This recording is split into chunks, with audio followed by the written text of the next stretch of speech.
Good morning. The first reading is from Genesis chapter 45, verses 3 to 11 and 15. Joseph said to his brothers, "I am Joseph. Is my father still alive?" But when his brothers heard this, they were so terrified that they could not answer. Then Joseph said to them, "Please come closer." They did, and he said, "I am your brother Joseph, whom you sold into Egypt. Now do not be upset or blame yourselves because you sold me here. It was really God who sent me ahead of you to save people's lives. This is only the second year of famine in the land, and there will be 5 more years in which there will be neither ploughing nor reaping. God sent me ahead of you to rescue you in this amazing way, and to make sure that you and your descendants survive. So it was not really you who sent me here, but God. He has made me the king's highest official. I am in charge of his whole country. I am the ruler of Egypt. Now hurry back to my father and tell him that this is what his son Joseph says.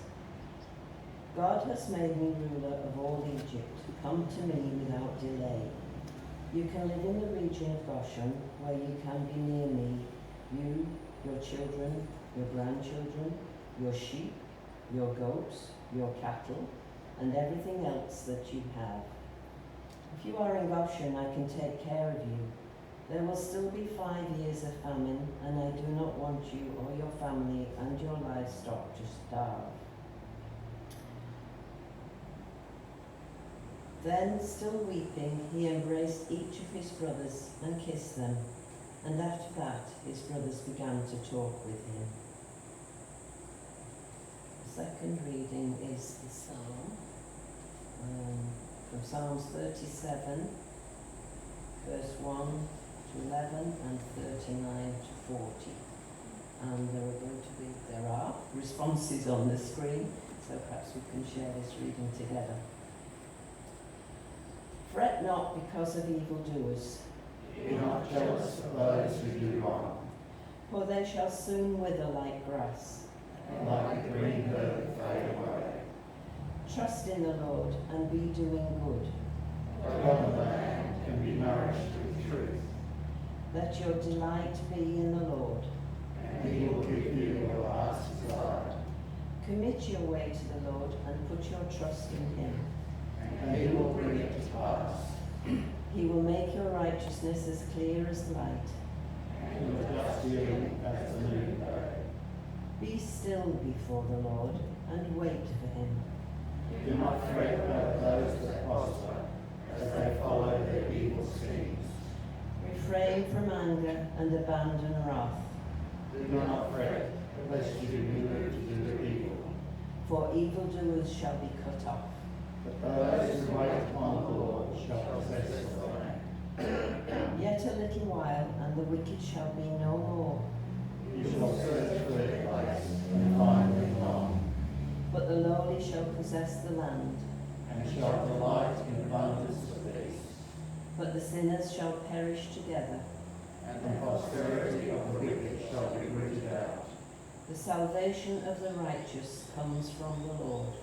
He is their stronghold in the time of trouble. And the last reading is from Luke chapter 6, verses 27 to 38. But I tell you who hear me, love your enemies, do good to those who hate you, bless those who curse you, and pray for those who ill treat you. If anyone hits you on one cheek, let him hit the other one too. If someone takes your coat, let him have your shirt as well.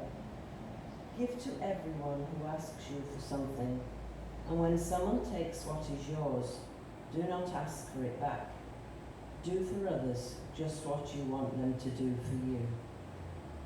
If you love only the people who love you, why should you receive a blessing? Even sinners love those who love them. And if you do good only to those who do good to you, why should you receive a blessing? Every sinner does that. And if you lend only to those from whom you hope to get it back, why should you receive a blessing? Even sinners lend to sinners to get back the same amount. No, love your enemies and do good to them. Lend and expect nothing back. You will then have a great reward, and you will be sons of the Most High God. For he is good to the ungrateful and the wicked. Be merciful, just as your Father is merciful.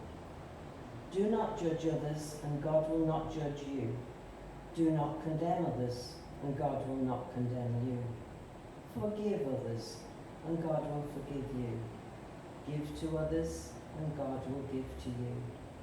Indeed, you will receive a full measure, a generous helping poured into your hands, all that you can hold.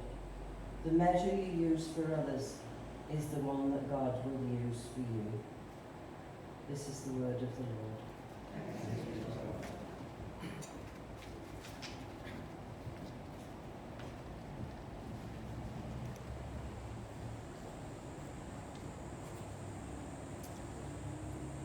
Well, last week I spoke about how challenging Jesus' message would have sounded to the people of Israel, let alone to those to whom the apostles and Paul went out across that violent, power-mad world of ancient Rome.